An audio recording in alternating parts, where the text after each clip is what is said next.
Hidden away on the east side of the Coast Mountains within British Columbia, Canada, lies this fortress of an abandoned house. Sitting atop a cliff overlooking a creek, the mansion, which was built in the 1970s by Vernon Pick, is slowly rotting away.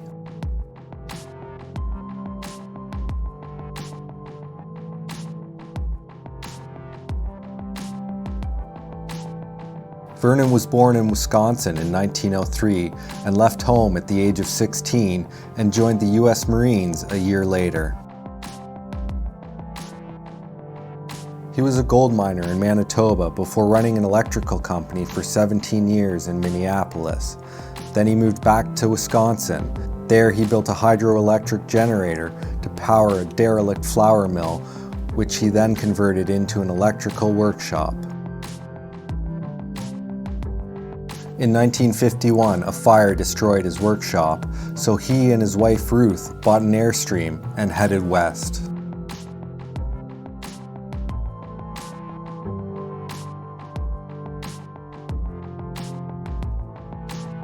Then at the age of 48, he spent 9 months prospecting for uranium in Utah Canyonlands.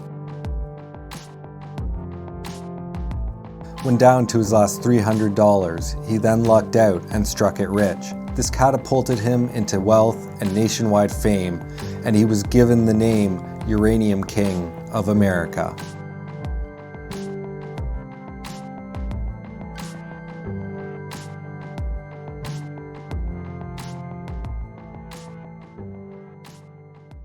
All right, welcome back to another video, everyone. So I've got another amazing location for you here today. So we are here in an abandoned mansion. Now, this home was built kind of like a bunker, in a sense. It was built in an area to, if there was ever a nuclear war, that the radiation that would rain down on the land following explosions, following, nuclear weapons being launched, it would not receive most of that radiation. So it was built in such a way to protect the family from that radiation fallout. And the owner who built it, unfortunately he died shortly after it was built, and he made his fortune in mining. This place is absolutely incredible. It was built in the 60s or 70s. I can't remember the exact date, and there's no cell service here, so I can't even look it up again. But it's got a mid-century modern feel to it. Lots of large windows, a very in tune with the land. You'll see that the home was actually built like directly onto the bedrock, and it sort of follows the shape of the land as well. There's a lot of staircases, and it's just a really, really interesting place. And it's almost everything here is original. There's only a few like more modern things here. Unfortunately, it's been vandalized quite a bit. You can see there's some broken windows behind me. But despite that, I feel so privileged to be here today. Very excited for this one. Hopefully you guys are too. So let's get right into it and check out this static space.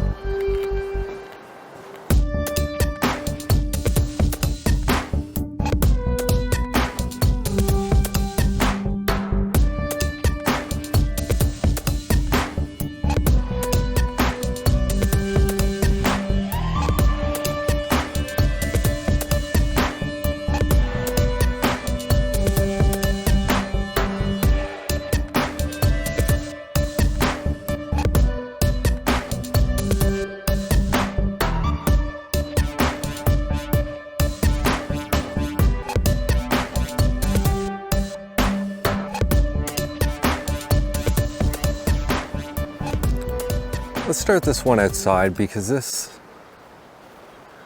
mansion is absolutely incredible.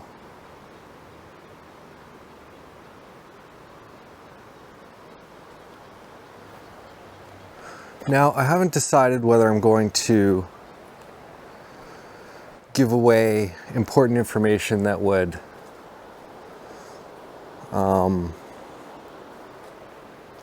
let people find this place. I know there is already information about that on the internet, but I don't know if I want to contribute to that. I don't think I do.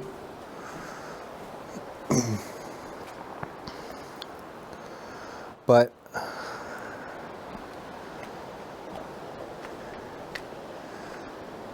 this is how, other than hiking up, this is how you would access the property.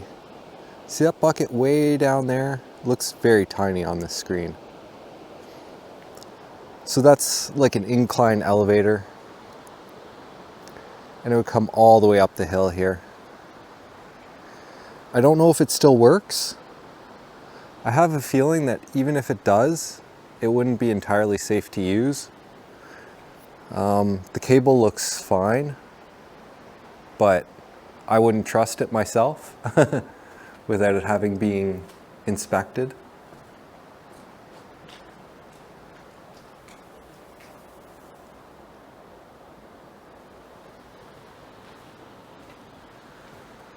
There are also signs of work being done. So that's a good sign, because I thought this place was just going to rot away. You can see all the offcuts here. They built a staircase up to the roof, and then there's going to be another one on the other side. We'll check that out in a minute. So hopefully that's a sign that they're going to replace the roof, fix the roof. Because that's, once that goes, the building's done. But you can see there would have been years and years of moss buildup that they've cleaned off the patio, and so it looks like they're doing a bit of maintenance to the property now, which is great to see, because it's been abandoned for a number of years. And hopefully this sees use again.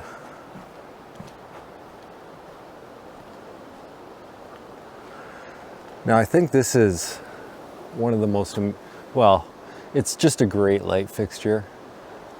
It's very reminiscent of the time that this was built. I think it was the 60s or 70s, I can't remember off the top of my head. But it has a very mid-century modern feel to it.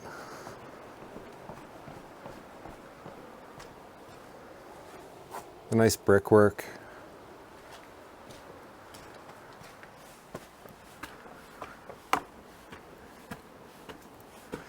As we go up here, there's stairs everywhere, right? Like, there's all sorts of different levels to this place. It was built on a mountain. Here's the other platform they're building, or staircase.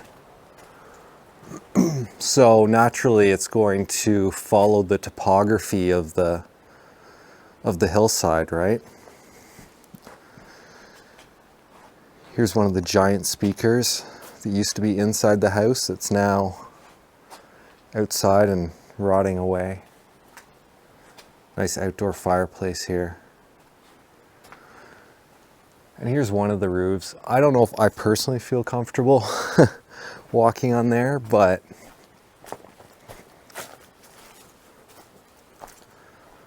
we shall see what happens.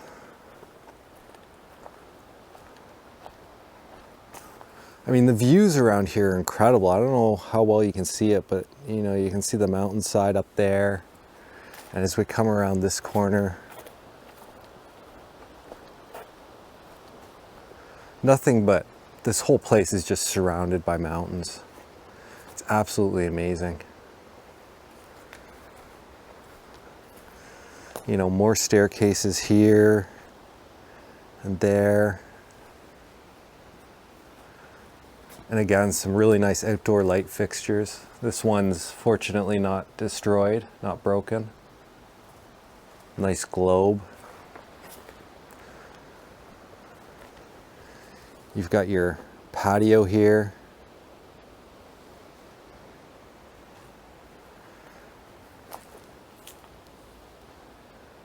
And some sort of burlap tarp that's, well, not burlap, but plastic tarp that's decayed over the years. And also signs of I don't know, maybe people camping up here.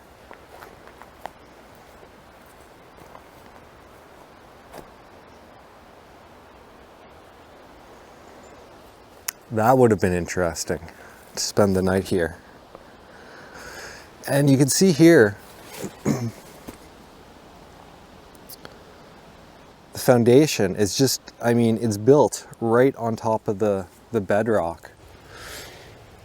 Like that's where the concrete starts. And then here's of course, the natural landscape. And being in a very arid area, the owner had a bunch of sprinklers set up around the perimeter of the home in case of forest fire. So these would turn on whenever you need them to and create kind of like a dome or barrier around the home to hopefully save it in the case of a forest fire. And there were some forest fires not too far from here this year, so it's rightfully so. And there's all sorts of like little trails and stuff around the home. And down here, so the builder wanted this place to be completely self-sustainable. So he built, and you can sort of hear the rushing water. He built a hydroelectric dam down there. And I can't remember, I think it creates 16 megawatts of power, which is, I believe, way more than this home would ever need. So, you know, it was completely self-reliant. You know, obviously having its own water source as well, and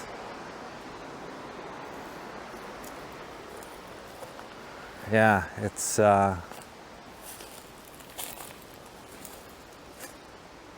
quite the place. So let's start this one off where it makes the most sense, right at the front door. And you're greeted by this enormous entryway with nice detail work, which is continued on the front door as well. Let's close this up just so you can see what it would have looked like. That's some beautiful craftsmanship right there.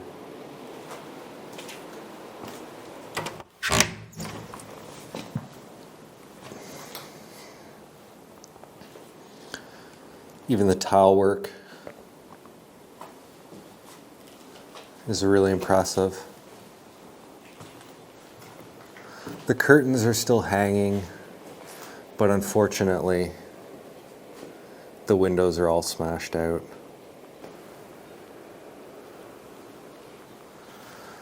And as you walk around the living room here, you can see a nice big corner couch.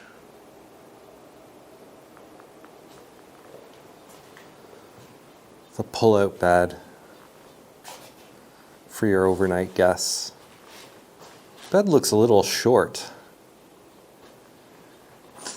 Ye old workbench. Boy, it's a real shame that this place got destroyed so badly. As I mean, it was a time capsule with all the stuff left over. Almost all of it being from, you know, the 60s and 70s, matching the interior design and architecture of the building. Got a nice built-in wall cabinet here. But I think this is my favorite part of the house so far. This ceiling. I forget what these are called, maybe coffered ceiling. And of course these light fixtures. You guys can let me know down in the comments what type of a ceiling that is. And then of course you've got your very showy and grand fireplace with More built-ins. You can see that the roof has been leaking here. This is all water damage in here. So if they are fixing the roof, that is a very good thing. Yeah, you can see more water damage here. So the roof has definitely been leaking. But yeah, this is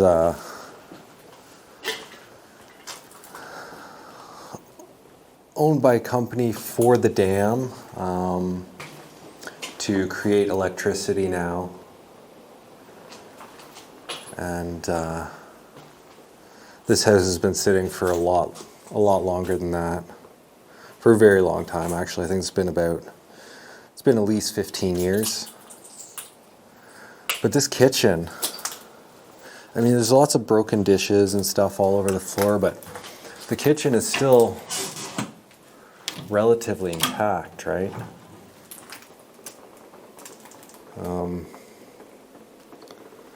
Obviously the humidity has worn it away a little bit, but all the doors are still here.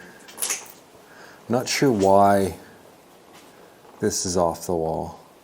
Don't know if it fell. Kind of looks like it may have. Maybe that concrete wall is giving out. But you can see these are all original appliances. The dishwasher. Was there a fridge over here? No, it's just a closet. But even the light fixture. I really like that style of light fixture. Curtains still hanging. But the appliances, like, you know, they're obviously all original. They've got that avocado green look. Even the counter is avocado green. Big oven there. / microwave, I think. So I don't think this place was actually used all that much or all that frequently.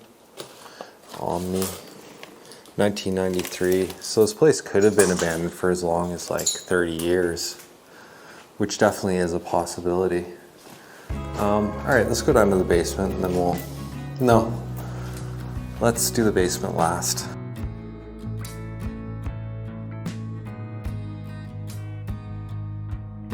He sold his mine for $10 million, and with this newfound wealth, he bought an estate in California and renamed it Walden West. He converted it into a research facility and staffed it with scientists to try and develop a cheap source of nuclear power.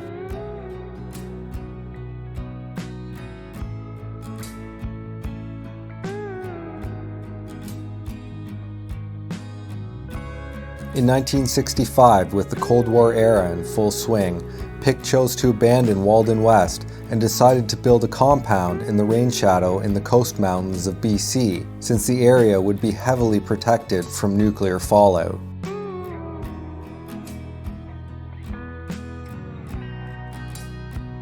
He named it Walden North. There were 2 homes, a workshop / laboratory, a hydroelectric dam, as well as his mansion on the cliff that was accessible by a tram.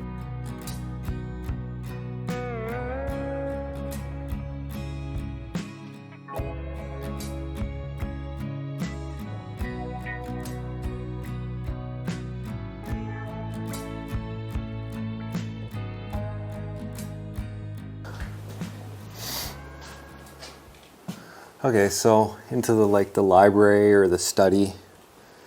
You know, his office maybe. Oh wow, we had a projection screen here. Oh, maybe that's the one that used to be over there. So this place has seen some more vandalism in recent years, or it could have been there. I'm not entirely sure. I remember seeing someone's video and it was still hanging up. All sorts of old newspapers, magazines, Consumers Distributing. Holy, I totally forgot about Consumers Distributing. So I don't know if this was just a Canadian store, but it was like a catalog store. And yeah, you'd go in. It was kind of like the analog version of Amazon. Lots of phone books and stuff too. Lots of computer magazines. Like we've got PC magazine here, Byte, and Compute, and lots of built-in bookshelves. I mean, there isn't even a cell signal here. Whoops. So even in this day and age, they may not even have internet here. Time magazine, but yeah. So basically, Consumers Distributing was like the analog version of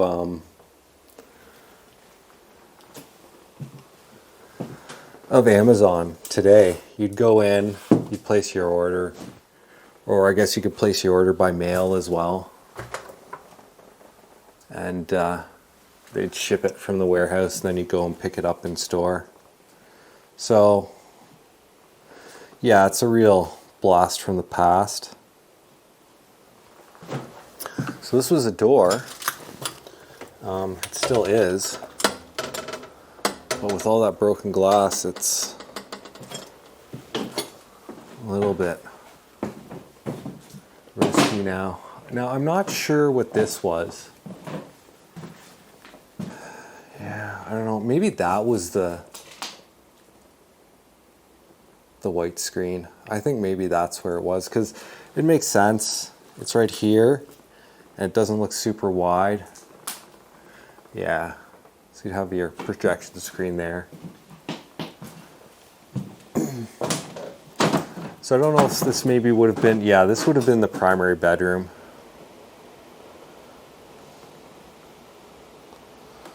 Some really nice furniture in here.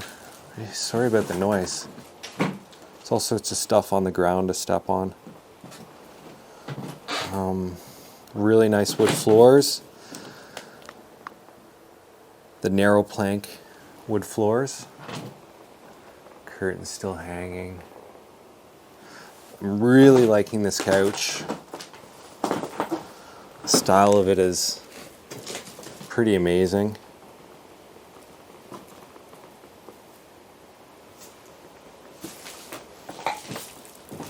Lots of nice furniture left over as well.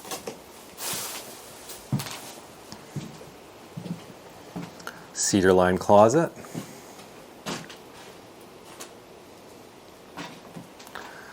And here's your primary bathroom as well. Oh, this is where the black tiles came from, off of this wall. And your avocado green tub. Looks like it had a shower stall door. Yeah, you can see where it used to be there, and down there. I don't know what happened to that. Look at this, even the soap is still here. Matching toilet, and of course the sink. This really is an incredible place.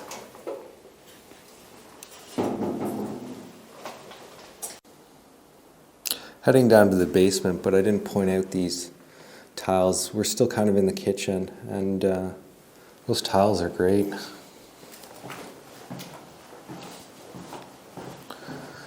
So we have a similar tile down here in the basement. Oh, we missed a whole section. So I almost forgot about this whole section of the house. This is one big display case. I've never seen anything like that before in a house. I was thinking this house was kind of smaller than I remember. And then I remembered that there's a whole section that we'd missed. So you've got this, I thought this was strange at first until I realized it was a door leading outside.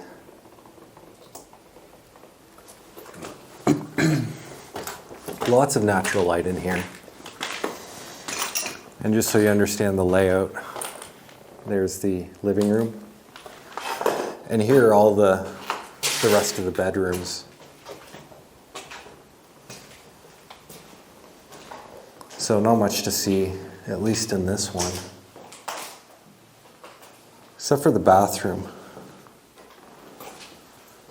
This is cool. Oh, look at this window. It's amazing. And the tile work.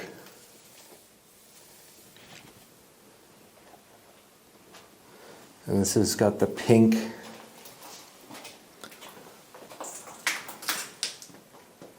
theme to it. Full door mirror. I'm surprised that's still intact. And then here's your communal bathroom, half bath. All the tiles falling off the walls.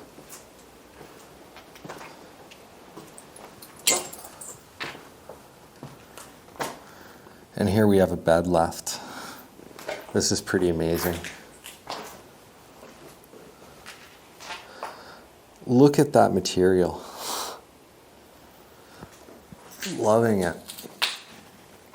But yeah, you can see there's been a lot of damage to the home. It's definitely salvageable. So I really do hope that they do save this one. Obviously most of the furniture is done, but I'm sure they could recreate the look and, you know, turn it into a museum or something if they so chose. Really old. These look like original mattresses from when the home was built as well.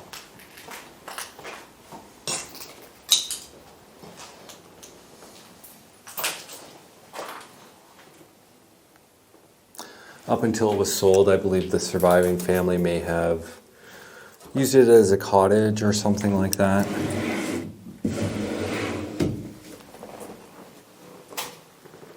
So this bathroom has the yellow theme. Each bathroom has a different color scheme to it. Look at this shower curtain. That's unbelievable. They definitely spared no expense when building this one. And of course the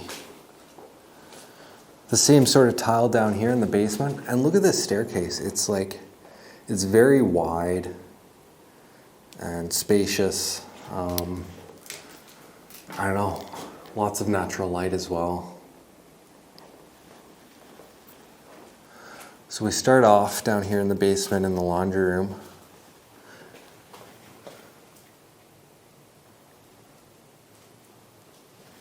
Here's your laundry room sink.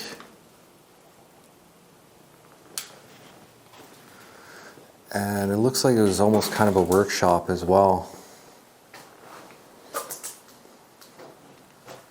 Now, unfortunately, holy, this is like an industrial type iron. That's unbelievable. Never seen one like this in a private home. Iron mate. No, iron right. That is pretty cool. So unfortunately, the owner of this home, the original builder, died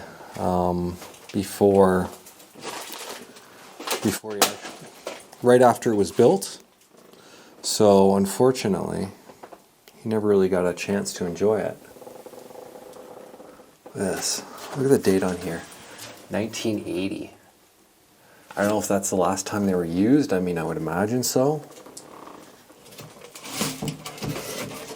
What is this? Oh, this is a school book from the 70s.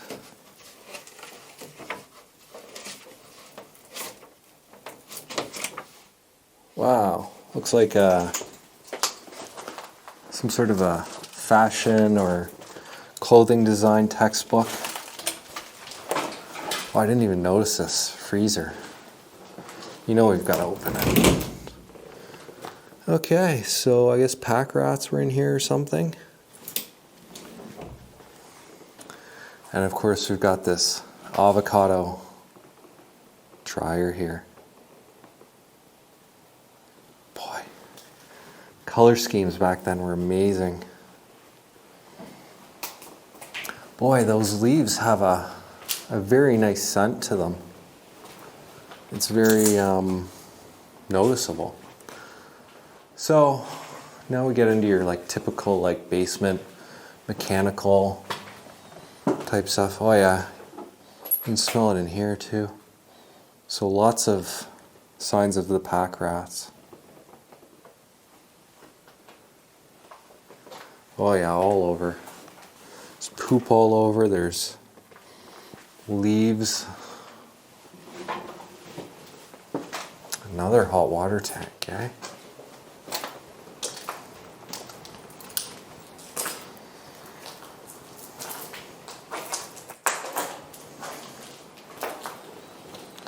Okay, huge storage closet in there. And more built-ins.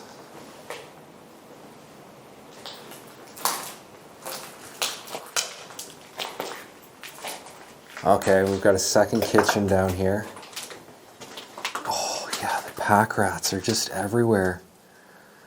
Bringing in all these leaves, making their nests. Look at this, there's his nest. And then I guess he surrounds it with all these nice smelling leaves. Fragrant leaves. Again with the avocado color scheme. I actually really like that color.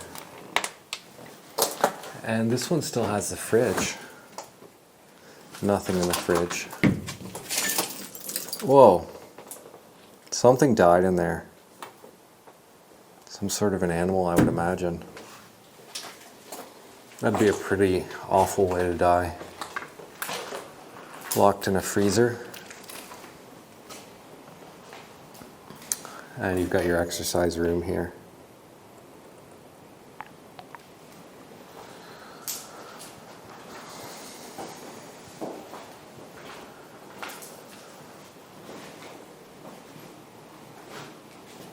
Look at that, eh?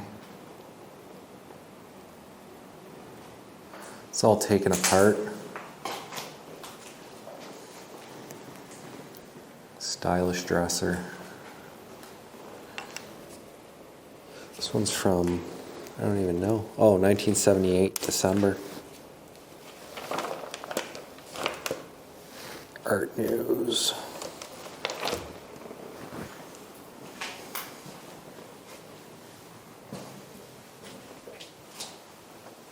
Wow, look at all these closets. It's a lot of storage space.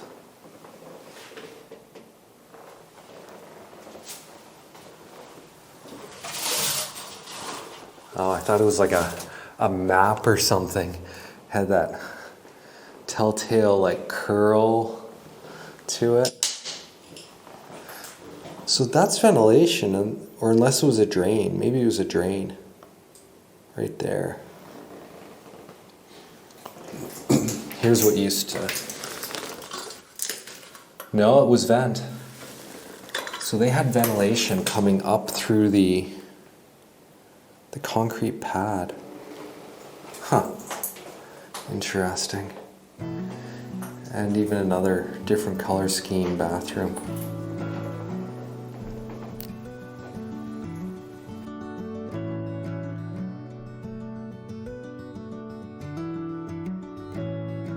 Vernon died in 1986 from cancer. His belongings and equipment were auctioned off, and the mansion has seen little use since.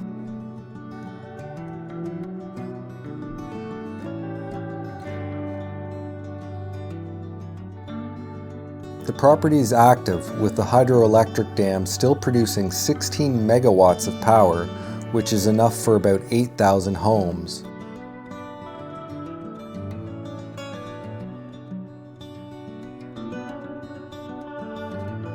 As for Vernon's home, the current owners have built stairs to the roof, presumably to do repairs. Hopefully this house will get to live another day.